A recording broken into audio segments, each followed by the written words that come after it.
అదే RTV app వార్తల్ని క్షణాల్లో చదివే అవకాశం ఉంటుంది. ఒక న్యూస్ పేపర్, ఒక టెలివిజన్ ఛానల్ మీ చేతుల్లో ఎప్పుడూ ఉంటాయి.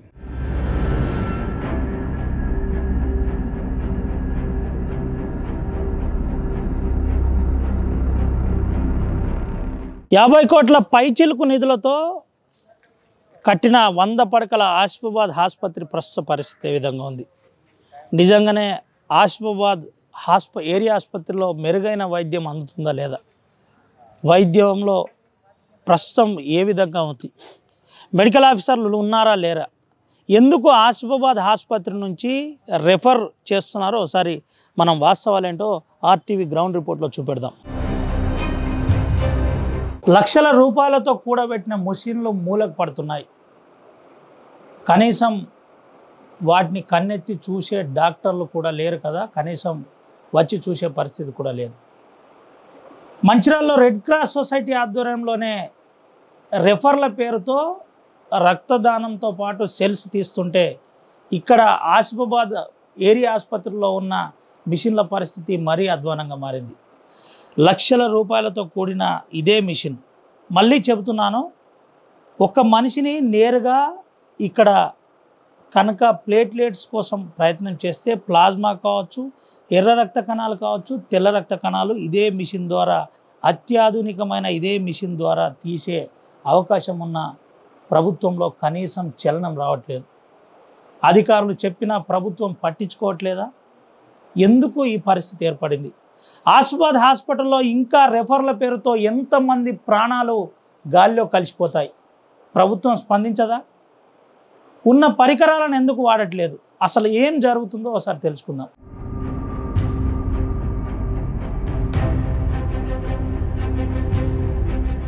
అన్ని వసతులున్న బ్లడ్ బ్యాంకులో పరికరాలు పనిచేయవు. ప్రస్తుతం టెక్నీషియన్స్ పూర్తి స్థాయిలో లేదని చెబుతున్నారు. అసలు ఏముంది? బ్లడ్ బ్యాంక్ పరిస్థితి ఏంది? ఏ విధంగా ఉంది? అసలు రెడ్ క్రాస్ సొసైటీకి ఎందుకు ఇక్కడ నుంచి రెఫర్ చేయవలసి వస్తుంది? ఆసిఫాబాద్లో ఈ దుస్థితి ఎందుకుందో ఒకసారి తెలుసుకుందాం. ఏంటి బ్రదర్ ఈ హాస్పిటల్ పరిస్థితి ఏంది? ఈ బ్లడ్ బ్యాంక్ పరిస్థితి ఏంది అసలు? సార్ ఇది హోల్ బ్లడ్ సార్ మాకు లైసెన్సు. ఇక్కడ మనకు కాంపోనెంట్స్ కావాలంటే ఎక్స్ట్రా టెక్నీషియన్స్ కూడా కావాలా. మళ్ళీ ఏంటంటే ఎక్విప్మెంట్స్ ఉన్నాయి కానీ మాకు ఆ ఎక్విప్మెంట్ మీద అవగాహన లేదు సార్. మాకు ట్రైనింగ్ కంపల్సరీ కావాలి. మళ్ళీ స్టాఫ్ కొరత ఉన్నది సార్. మళ్ళీ ఇండియన్ కూడా మాకు కొంచెం అరకొర వసతులతో నడుపుతున్నాం సార్. అంతే. ఏంటి అసలు అంటే నేనేమంటున్నా అంటే ఇప్పుడు మన దగ్గర ఎక్విప్మెంట్ ఏమేమి ఉంది? బ్లడ్ సెల్స్ చేంజ్ చేయడానికి అవకాశం ఉంది, పరికరాలు అన్నీ ఉన్నాయి, ఏమేమి ఉన్నాయి అసలు మన దగ్గర సార్?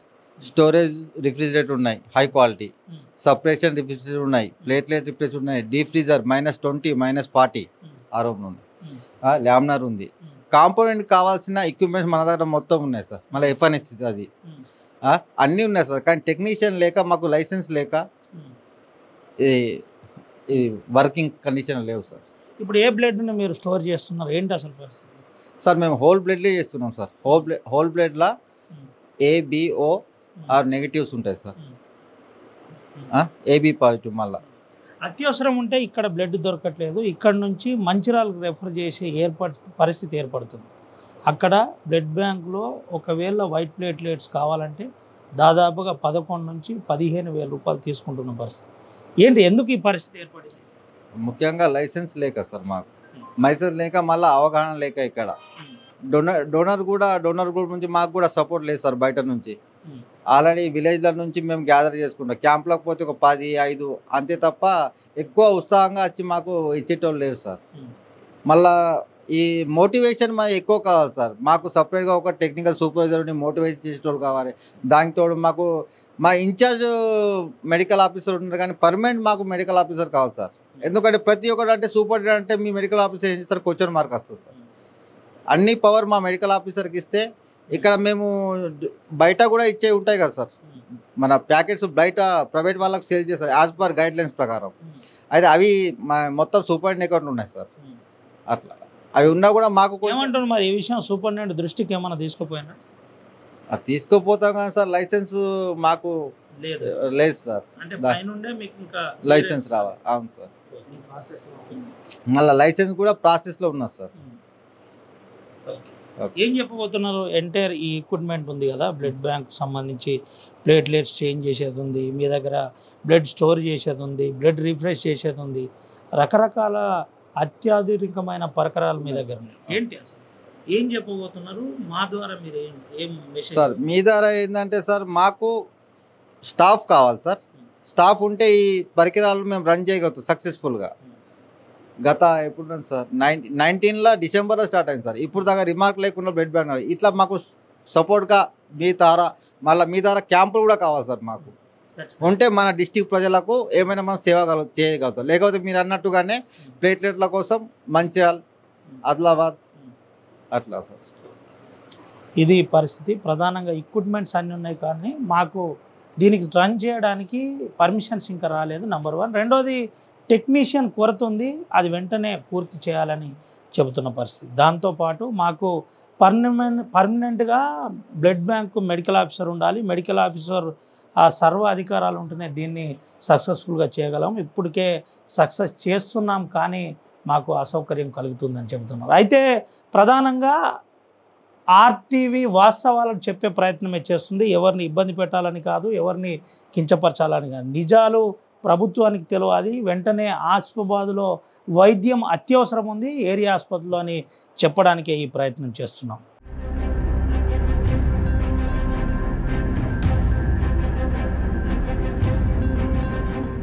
ఎప్పుడు డ్యూటీలో ఉండే నర్సు కూడా మనతో ఉన్నారు. అసలు బ్లడ్ బ్యాంక్ పరిస్థితి ఏంది తెలుసుకుందాం. ఏంటి మేడం బ్లడ్ బ్యాంక్ పరిస్థితి ఏంది? ఎంత స్టోర్ చేస్తున్నారు? ఎట్లా ఏంటి పరిస్థితి? అంటే ఈ మంత్లో మాత్రం కొంచెం తక్కువగా ఉంది, కానీ ప్రతి నెల బాగానే క్యాంప్ అవుతాయి, మళ్ళీ ఇష్యూస్ అవుతాయి, కలెక్షన్స్ కూడా అవుతాయి. ఇష్యూస్ లాస్ట్ మంత్ వచ్చేసి 69 అయినాయి, క్యాంప్ వచ్చేసి 120 అట్లా. అందరు క్యాంపులు అసలు అవేర్నెస్ లేకనే ఇవ్వలేకపోతున్నారా ఏంటి అసలు? యాక్చువల్గా ఆసిఫాబాద్లో క్యాంపులే జరుగుతలేవు, మనకు ఇస్తనే లేరు. మనము కాగజ్ నగర్కి వెళ్ళడము, కౌటాల వెళ్ళడము, బెజ్జూరికి వెళ్ళడము, రెబ్బెన అట్లా వాంక్డి అలా వెళ్ళి కలెక్షన్ చేస్తున్నాము. అంటే సెల్స్ కోసం వైట్ ప్లేట్లెట్స్ కానీ, ప్లాస్మా కానీ, ఎర్ర రక్త కణాలు కానీ ఇబ్బందికర పరిస్థితి ఉంది. ఇక్కడ నుంచి గవర్నమెంట్ బ్లడ్ బ్యాంక్ ఉండగా రెడ్ క్రాస్ సొసైటీకి రెఫర్ చేసే పరిస్థితి అత్యవసరం ఉంటే మంచిర్యాలకు ఎట్లా చూడొచ్చు? ఎందుకోసం ఇట్లా జరుగుతుంది? లైసెన్స్ లేదు మనకు. ప్లేట్లెట్స్ సపరేషన్ కోసం మనం చేయడానికి స్టాప్ లేరు. అలాగే మళ్ళీ తర్వాత ఓన్లీ మన దగ్గర హోల్ బ్లడ్ ఉంటుంది, ఆ హోల్ బ్లడ్ని మనం చేయలేము కదా, ఇవ్వలేము. అందుకనేసి రెఫర్ అవుతున్నారు పేషెంట్స్. ఏంటంటే ఇక్కడ నుంచి ఈ మధ్య కాలంలో ఎంతమంది రెఫర్ అయ్యింది ఏంటి ఏమని చెప్పగలుగుతారా? అలా చెప్పలేమండి, అది కింద నుంచి వెళ్తారు. హోల్ బ్లడ్ అంటే మన దగ్గరనే అవుతున్నాయి. ఇది పరిస్థితి. హోల్ బ్లడ్ మన దగ్గర ఇవ్వచ్చు కానీ మిగతాది రెడ్ ప్లేట్లెట్స్ కానీ, కాంపోనెంట్స్ కానీ ఇక్కడ నుంచి వెంటనే అత్యవసరం ఉంటే మంచిర్యాలకు పంపవలసిందే అని చెబుతున్న పరిస్థితి. వాస్తవానికి డ్రైవ్ చేసే ఆ ఎక్విప్మెంట్స్ అన్నీ మా దగ్గర ఉన్నాయి కానీ ఇబ్బంది జరుగుతుంది. మాకు దీనిపై సరి అయిన అవగాహన కావాలి. దీంతోపాటు పర్మనెంట్ బ్లడ్ బ్యాంక్ సంబంధించిన మెడికల్ ఆఫీసర్ కూడా కావాలని చెబుతున్న పరిస్థితి కనబడుతుంది.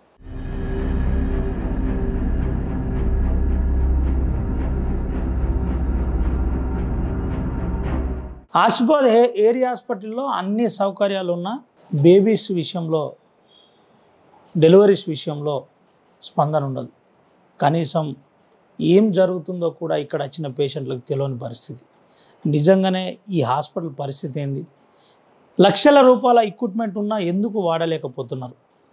100 పడకల ఏరియా ఆసుపత్రి పరిస్థితి ఏ విధంగా ఉందో ఒకసారి మనం డ్యూటీలో ఉన్న కొంతమందితో మాట్లాడిద్దాం. అసలు ఏం జరుగుతుంది ఏంటిది అన్నది తెలుసుకుందాం. అమ్మ చెప్పండి, ఎంతమంది? లేదమ్మా, ఎంతమంది?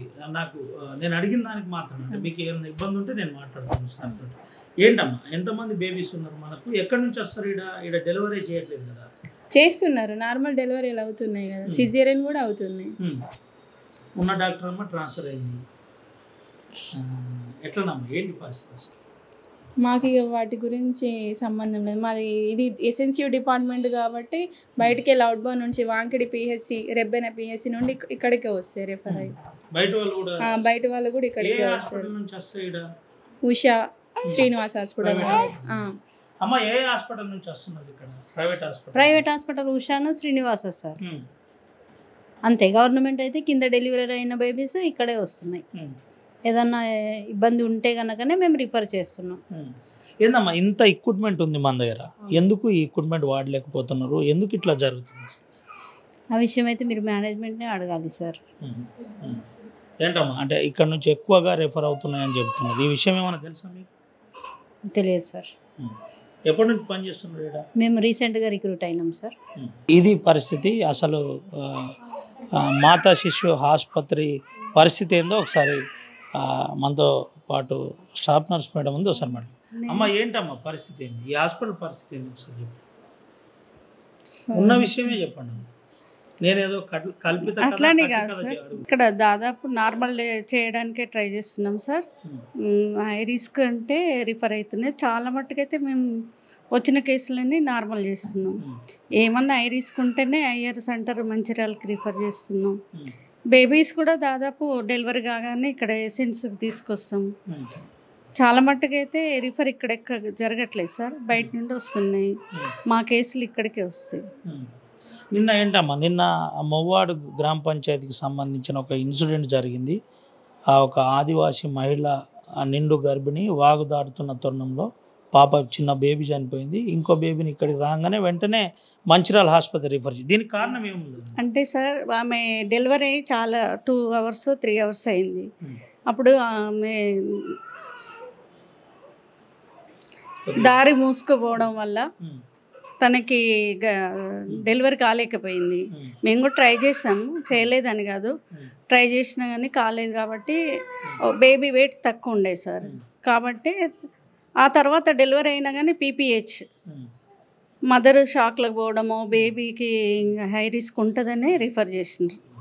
ఏందమ్మా ఇంత ఎక్విప్మెంట్ ఉంటుంది మన ఏరియా ఆసుపత్రుల్లో, లక్షల కోట్ల రూపాయల ఎక్విప్మెంట్ ఉంది, సౌకర్యం ఉంది, ఎందుకు ఈ పరిస్థితి ఏర్పడిందంటే? అంటే టెక్నీషియన్స్ కావాలి కదా సార్, మ్యాన్ పవర్ కావాలి, టెక్నీషియన్స్ కావాలి, వాటికి గైడ్ లైన్స్ కావాలి, ట్రైనింగ్స్ కావాలి, లక్షల కోట్ల ఎక్విప్మెంట్స్, స్టాఫ్ కావాలి కదా సార్. అంటే ప్రతిదానికి ఏ ఏ విభాగంలో వాళ్ళు ట్రైనింగ్ చేసి వాళ్ళ డాక్టర్స్ కావాలి, ఆ సెంటర్కి డాక్టర్స్ కావాలి, సిస్టర్స్ కావాలి, రేడియాలజీ వాళ్ళు కావాలి, టెక్నీషియన్స్ కావాలి. ప్రతిదానికి మిషన్కి టెక్నీషియన్స్ అవసరం కదా సార్. అందుకని ఏంటమ్మా ఇప్పుడు ప్రస్తుతం మన ఆసిఫాబాద్ ఏరియా ఆసుపత్రి 100 పడకల ఏరియా ఆసుపత్రి పరిస్థితి ఏంటి సార్? ఇప్పటికైతే మేము వచ్చిన లాస్ట్ ఇయర్కి ఈ ఇయర్కి బెటర్ సార్, బెటర్. తక్కువనే ఉంది సార్. మన దగ్గర జిల్లానే మీ జిల్లా తక్కువ ఉంది, సంతోషం. కానీ ఈ హాస్పిటల్కి వచ్చిన వెంటనే refer to Mancherial, refer to MGM, refer to Hyderabad, refer to RIMS. వెంటనే చెయ్యం సార్, వెంటనే చేయరు. అబ్జర్వేషన్లో పెట్టుకుంటారు. పెట్టుకున్న తర్వాతనే మా సార్ వాళ్ళు రిఫర్ చేస్తారు. అంటే వెంటనే చెయ్యరు సార్, 1 day కానీ ఒక అవర్స్ కానీ ఉంచుకొని చేస్తారు అంతే. ఏంటమ్మా ఆసిఫాబాద్ జిల్లాలో పని చేయాలంటేనే ఇబ్బంది పడుతున్న పరిస్థితి ఎట్లా చూడొచ్చు? స్టాఫ్ లేదు, ఉన్న 4-5 ఈ వ్యవస్థ నడుస్తుంది, ఎట్లా చూడొచ్చు అసలు? మీ అభిప్రాయం ఏంటి దీని మీద? స్టాఫ్ కావాలి సార్. కొమరంభీం జిల్లా అంటేనే ఎవరు రాలేకపోతున్నారు. చాలా మటుకు డాక్టర్స్ కావచ్చు, ప్రొఫెసర్స్ కావచ్చు, స్టాఫ్ కావచ్చు సార్. మొన్నటి వరకు అయితే స్టాఫ్ ఎక్కువ లేకుండే. 129 members న్యూ నర్సింగ్ ఆఫీసర్స్ వచ్చారు. ఇప్పుడు రీసెంట్గా 5 members హెడ్ నర్సెస్, 3 members వచ్చారు. చూద్దాం సార్, బెటర్ లక్ అని మేము అనుకుంటున్నాము. స్టాఫ్ వస్తే మేము చేస్తున్నాం సార్. ఉన్న స్టాఫ్ తోటి ఇప్పటికైతే హాస్పిటల్ మా ప్రయత్నం మేము చేసారని చేస్తున్నాం సార్. ఓకే, ఇది పరిస్థితి. ప్రధానంగా జిల్లా అధికారులతో పాటు చూస్తున్న వారికి కూడా ఆర్టీవీ మరోసారి విజ్ఞప్తి చేస్తుంది. ప్రధానంగా ఈ ప్రాంతంలో మారుమూల ప్రాంతం కాబట్టి పనిచేయడానికే మెడికల్ ఆఫీసర్లు భయపడుతుంటారు. మెడికల్ ఆఫీసర్లు చక్కని ప్రదేశం, ఆహ్లాదకరమైన వాతావరణం, కార్పొరేట్ హాస్పిటల్లో సేదతీరాలనే ప్రయత్నం చేస్తుంటారు. కానీ ఏజెన్సీ ప్రాంతాల్లో పనిచేస్తున్న వారికి ప్రత్యేక గుర్తింపు ఉంటుందని మర్చిపోతుంటారు.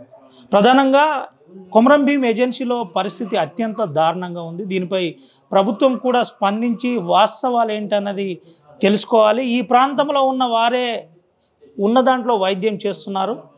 వైద్యం లేకపోవడం వల్లనే మేము ఇక్కడ నుంచి రెఫర్ చేసే పరిస్థితి ఏర్పడుతుందని చెబుతున్నారు. మనతో పాటు కొంతమంది ఈ హాస్పిటల్లో ఉన్న కొంతమంది ఉన్నారు వైద్యం తీసుకోవడానికి వచ్చిన వారు ఉన్నారు, తెలుసుకున్నాం. ఏంటి హాస్పిటల్ పరిస్థితి ఏంది అసలు? సార్ బాత్రూమ్ లేవు, ఆపరేషన్ అయితే కింద దాకా పోవడానికి అమ్మాయికి కష్టం అవుతుంది. కింద తీసుకొని రావాలి. నిన్న నేను శ్రీనివాసలో చేయించిన, కార్నర్ తీసుకోపోయినా, కార్నర్లో డాక్టర్ సాబ్ ఏమన్నారు, మీ దగ్గర అంత మంచి డబ్బాలు ఉన్నోళ్ళు మీరు గవర్నమెంట్లో చేసుకోవాలి కదా బాబు, ఇంత దూరం ఎందుకు వస్తానని చెప్పిండు. సరే అని ఇక్కడికి వచ్చినాం. నిన్న సార్ నేను వచ్చిన ఈ టైంకు ఎంత 12 ఏమో వచ్చిన. సార్ చెప్పిండు టెస్ట్ చేయించుకో బాబు అని చెప్పిండు. టెస్ట్కు పైకి వచ్చిన, బయట నుంచి కింది పంపిండు, మరి కింద నుంచి పైకి పంపిండు. మరి పోయి సార్ కలిసిన, సార్ ఫోన్ చేసి చెప్పిండు, చెప్తేనే ట్రీట్మెంట్ అయిపోయింది. కానీ ఒకటి బాత్రూమ్కు, ఆ బాబు కదా మంచిగా చూసుకుంటాను, ఇబ్బంది ఏం లేదు. బాత్రూమ్కు కష్టం, అమ్మాయి కిందికి పోవాలి రావాలి, నీళ్ళు లేవు, డ్రమ్లోకి వెళ్ళి నీళ్ళు తీసుకొని పోవాలి రావాలి, ఆపరేషన్ కష్టం అవుతాయి కదా, అది ఉన్నది సార్. ఏంటి మరి ఈ విషయం ఏమన్నా హాస్పిటల్ సూపరింటెండెంట్ కానీ హాస్పిటల్లో ఉన్న వైద్యులకు కానీ చెప్పే ప్రయత్నం చేస్తే ఏమన్నారు వాళ్ళు? ఆ విషయం అయితే చెప్పినాం, సార్కు చెప్పమని చెప్పిండు. మనమైతే సార్కు చెప్పలే మాట, చెప్పినాం, అడిగినాం, నర్సులకు అడిగినాం, సార్కు చెప్పమన్నారు. కింద ఇంకా మా వాళ్ళు ఉన్నారు, కింద ఇంకా నీళ్ళు లేదు. డాక్టర్ సార్ చెప్పినట ఏం చేయాలమ్మా అని, కింద ఇంకా మా వాళ్ళు చెప్పిండు అట. మా ఆంటీ వాళ్ళు ఉన్నారు, వాళ్ళ బిడ్డకు అడ్మిట్ చేసి ఉన్నారు, కింద జ్వరం వచ్చి. ఇది పరిస్థితి. హాస్పిటల్ ఈ విధంగా ఉంది. కనీసం వాష్రూమ్లో నీళ్లు లేని కూడా పరిస్థితి కనబడుతుంది. మనం చూడొచ్చు లక్షల రూపాయల ఎక్విప్మెంటు ఎక్కడిదక్కడ పెట్టున్న పరిస్థితి, వైద్యులు లేకనే ఈ పరిస్థితి ఏర్పడిందని చెబుతున్న పరిస్థితి కనబడుతుంది. అయితే ఇప్పటి వరకు వైద్య విధాన పరిషత్ ద్వారా కూడా కొంత రిక్రూట్మెంట్ జరిగింది, ఇటు మెడికల్ సిస్టమ్ ద్వారా కూడా జరిగిన పరిస్థితి. అయితే మెడికల్ కాలేజు ఉన్న ప్రిన్సిపల్ వాస్తవంగా ఇప్పటిదాకా దీన్ని హ్యాండ్ ఓవర్ చేసుకోలేదు. ఇటు కాక అటు కాక ఇబ్బంది పడుతున్నామని చెబుతున్న పరిస్థితి కనబడుతుంది. అయితే కోట్ల రూపాయలతో నిర్మించిన హాస్పిటల్ ప్రస్తుతం ఏం చేయాలో అర్థం కాని పరిస్థితిలో ఉంది. నిజానికి వైద్యులు లేకనే ఈ పరిస్థితి ఏర్పడిందని ఉన్న స్టాఫ్ చెబుతున్న పరిస్థితి కనబడుతుంది. ఇప్పటికే కొంత ప్రయత్నం చేస్తున్నామని చెబుతున్నారు. ఇంకే విధంగా ఉందో ఒకసారి తెలుసుకుందాం.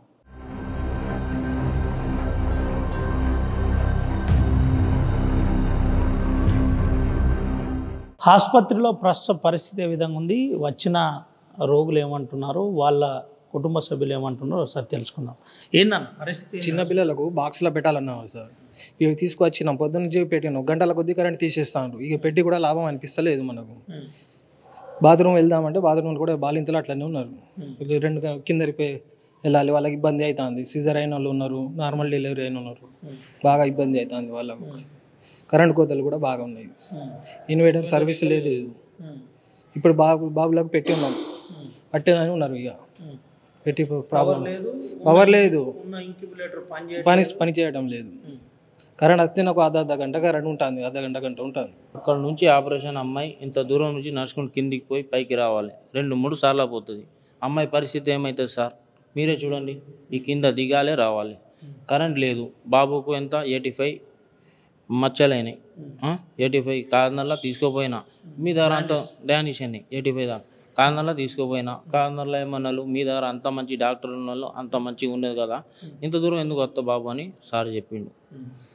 ఈడ వచ్చి చూసినాం, ఇప్పుడు కరెంట్ లేదు, నిన్న నుంచి ఉన్నాం, తక్కువ అయింది కొద్దిగా, కానీ ఇప్పుడు నిన్న నుంచి ఉన్నాం, కరెంటు బంద్ అవుతుంది, చాలా అవుతుంది, ఇన్వర్టర్ లేదు, బాత్రూమ్ ప్రాబ్లం ఉంది.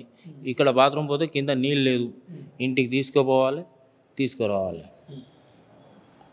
ఇది పరిస్థితి. ఆసిఫాబాద్ ఆసుపత్రి పరిస్థితి ఈ విధంగా ఉందని చెబుతున్న పరిస్థితి కనబడుతుంది.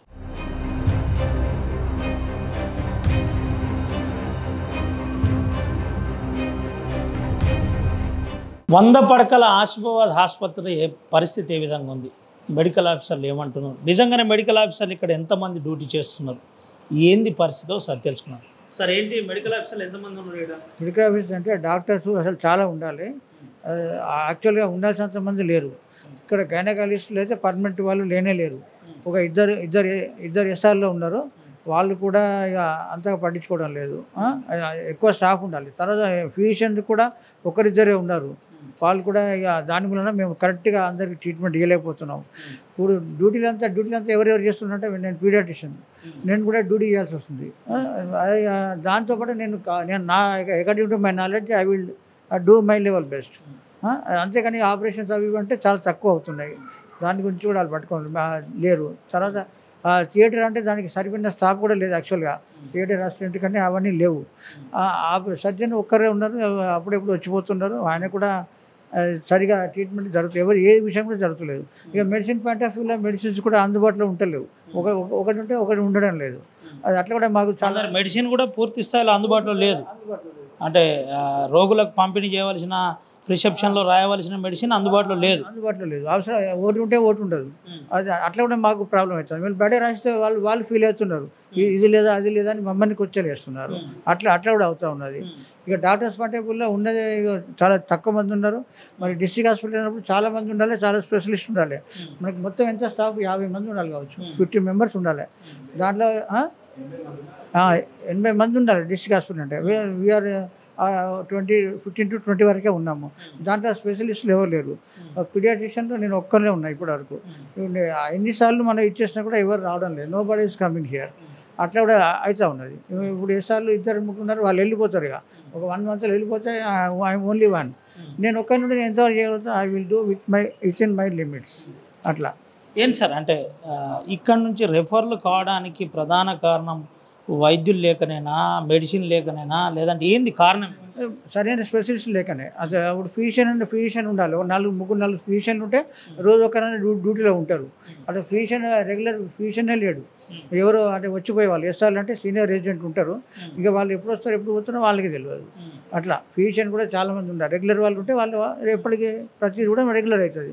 ఇప్పుడు గైనకాలజిస్ట్ కూడా అంతే. ఎనీ ఫ్యాకల్టీ ఆర్థోపెడిక్స్ కూడా ఒకరిద్దరు ఉన్నారు. వాళ్ళకి ఒకసారి కాలేజీ పోతారు, ఇటు పోతారు, అటు పోతారు. వాళ్ళు కూడా ఇక్కడ పని చేయడానికి అవుతలేదు. అట్లా ఇంతకుముందు ఆసుపత్రిలో ఒక అమ్మాయి, అంటే డిగ్రీ కాలేజ్ చదువుతున్న అమ్మాయి ఇక్కడికి జ్వరం వస్తుందని వచ్చింది, ఈడ ట్రీట్మెంట్ తీసుకున్నది, బాగానే ఉంది, ఇంటికి వెళ్ళిపోండి అని చెప్పిన పరిస్థితి, పోగానే చనిపోయింది. ఏంటి దీనికి ప్రధాన కారణం ఏమై ఉంటుంది? అది దాని ఏంటంటే అంత సడన్గా అంటే యాక్చువల్గా ఇన్వెస్టిగేట్ కూడా వాళ్ళు ఏం చేయలేదు. అప్పుడు ఇన్వెస్టిగేట్ ఇప్పుడు 1-2 అయిందంటే ఇక్కడ ఇన్వెస్టిగేషన్ ఫెసిలిటీ ఉండదు.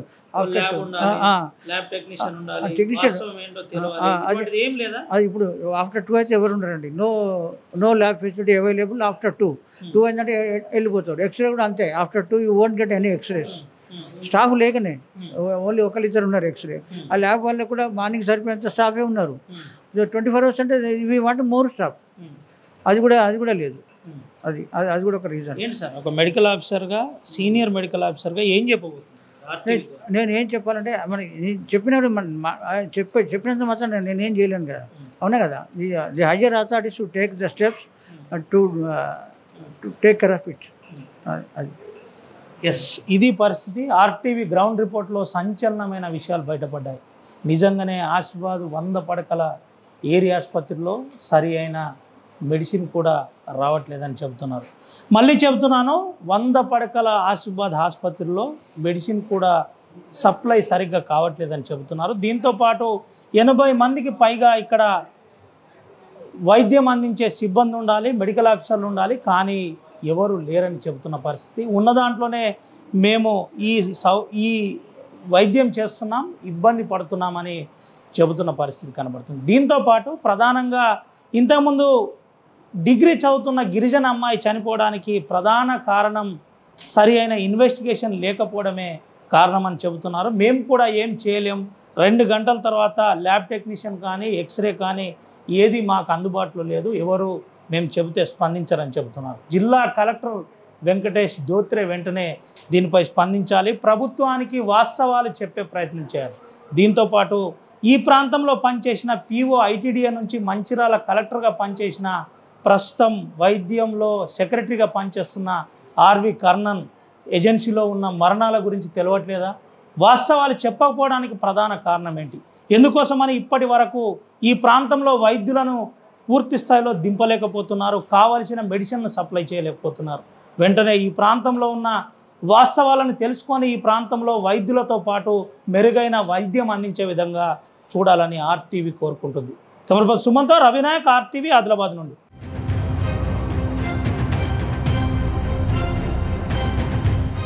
మరిన్ని వీడియోస్ కోసం ఛానల్ ని సబ్స్క్రైబ్ చేయండి. లేటెస్ట్ అప్డేట్స్ కోసం వాట్సాప్ ఛానల్ ని ఫాలో చేయండి. అండ్ లింక్ డిస్క్రిప్షన్ లో ఉంది.